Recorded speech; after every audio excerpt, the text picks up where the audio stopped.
Alright, what's up, Dragon Brew? Today we have another single card strategy brought to you by AgroU. And don't forget, if you want to support the channel, links in the description to get your own AgroU merch.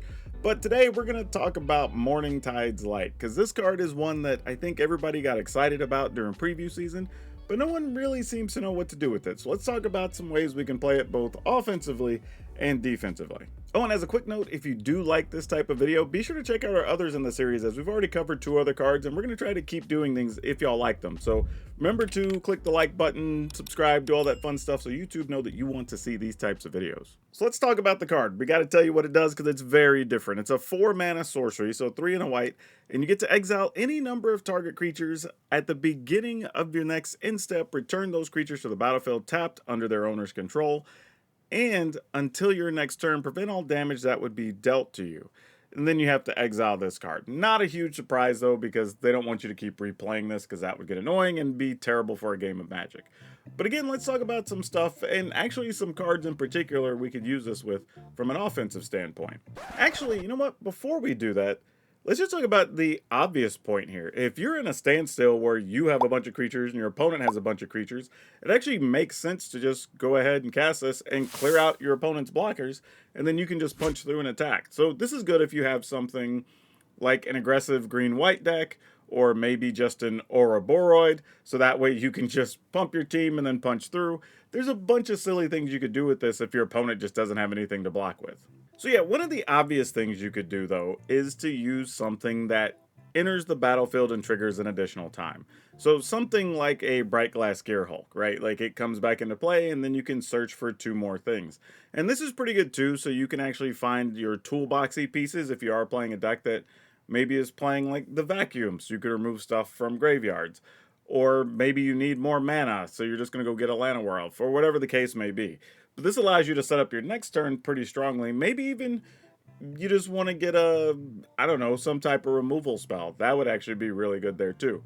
But this lets you set up your plays for the next couple of turns, which is really good. So even if you can't win with it immediately, you can use it to get some utility out of your cards. There's also some other fun stuff with cards like Halaya, Guided by Light.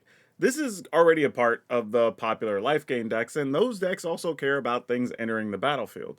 So you could just pick maybe Halaya, maybe 2 or 3 other creatures that just enter and can trigger something. Obviously, you wouldn't want to put it on any of your creatures that actually have gained counters from you gaining life, because that would kind of defeat the purpose of you doing so. So maybe not like a Johnny's Pride Mate, for instance. You leave that alone. But Halaya, and any of these other cards that actually enter and gain life would actually be pretty good for you. You can gain a bunch of life, you could pump up those other creatures that are getting the counters from you gaining life, and then you're ready to go the next turn.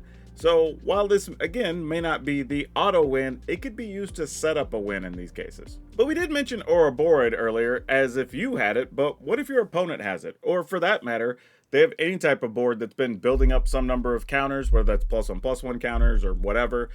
This allows you to basically reset your opponent's creatures. So again, if your opponent had something like a Johnny's Pride Mate, well then now you can set it back to a 2/2. Or all your opponent's creatures that have gotten counters from the Ouroboros. Alright, great. You can set them back to no counters.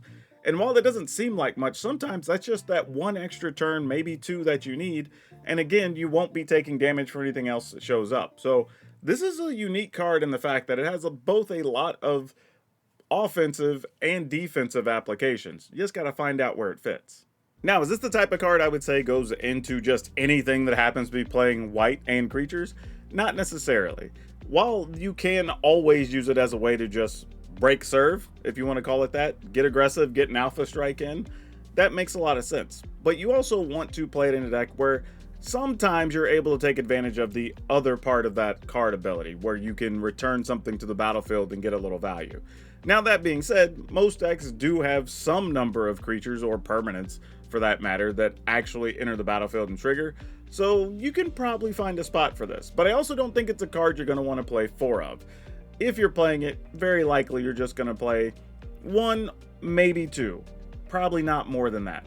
Mostly because it's still situational. While the card is very powerful, you do want it when you can manipulate the board state in some way. You don't want to play it just for the sake of playing it. That's not going to get you very much. But all that being said, Y'all let me know how you feel about this card or other cool stuff you want to do with it down in the comments. And if you like this series, don't forget, like, subscribe, do all the things that make the ding so that YouTube knows that you want to see more of these.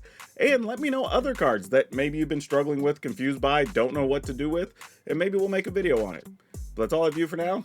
We'll see you next time.